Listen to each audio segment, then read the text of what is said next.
20 जुलैच्या सकाळी दिल्लीच्या रस्त्यांवर आपल्या न्याय आणि हक्कासाठी या देशातली तरुणाई उतरली। त्यावेळी विद्यार्थ्यांवर ज्या प्रकारे पोलिसांच्या लाठ्याकाठ्या बरसल्या त्याने देशाच्या विवेक बुद्धीला नक्की हादरा बसला। विद्यार्थ्यांना शिक्षण मंत्र्यांचा राजीनामा हवाय, त्यासाठी आंदोलन पुकारलं गेलं, पण त्याला हिंसेचं गालबोट लागलं। तरुणाईला रोखण्यासाठी लाठीचार्ज झाला, यावेळी तोडफोड दगडफेक झाली।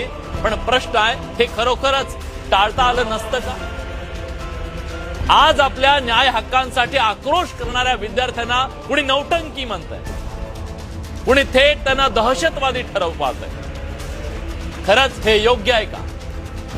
हो, हे खरं आहे की कोणत्याही मोठ्या आंदोलनामध्ये स्वतःची पोळी भाजून घेणारे समाजकंटक शिरकाव करत असतात। शिवाय कोणी अजेंडे घेऊन आले असतील, कोणी आपले झेंडे घेऊन आले असतील, कोणी घोषणा दिल्या असतील चुकीच्या, पण त्याच आंदोलनात आपल्या काळजाचा तुकडा गमावलेले पालक सुद्धा होते। सामान्य कुटुंबातला कुठलाही झेंडा नसलेले, अजेंडा नसलेले तरुण होते, विद्यार्थी होते, विद्यार्थिनी होत्या। हे मान्य करणार की नाही?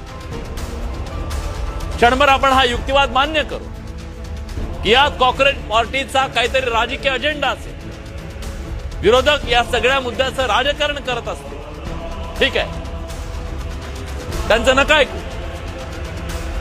पण या देशातल्या पालकांच्या मनात आज राग आहे, संताप आहे, एक अन्यायाची भावना आहे, अस्वस्थता आहे। त्याची ती भावना कोण ऐकणार? जर सरकार कुणाचंच ऐकणार नसेल तर या मुलांचा प्रश्न कोण मांडणार? अरे, ज्यांनी पोलिसांच्या लाठ्यांचा मार खाताना सुद्धा आपले जोडलेले हात सोडले नाहीत, ती मुलं दहशतवादी असू शकतात का?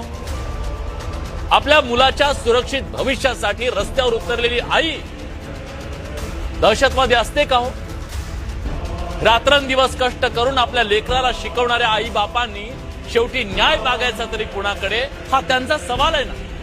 लोकशाही म्हणजे फक्त निवडणुका नाहीयेत, लोकशाही म्हणजे संवाद आहे, संवाद। लोकशाही म्हणजे मतभेद ऐकून घेण्याची ताकद आहे, लोकशाही म्हणजे असहमतीला सुद्धा सन्मान देण्याची संस्कृती आहे। आज गरज आहे या विद्यार्थ्यांना शत्रू मानण्याची नाही, त्यांच्या समोर बसून त्यांचं म्हणणं ऐकण्याची। कारण हे विद्यार्थी या देशाचं उद्याचं भविष्य आहेत। सत्तेचा सर्वात मोठा विजय विरोधकांना नमवण्यात नाही, त्यांना हरवण्यात नाही, स्वतःच्या नागरिकांचा विश्वास, त्यांचं मन जिंकण्यात असतो। आणि विश्वास जिंकायचा असेल तर तो लाठीनं नाही, संवादानं जिंकावा लागतो।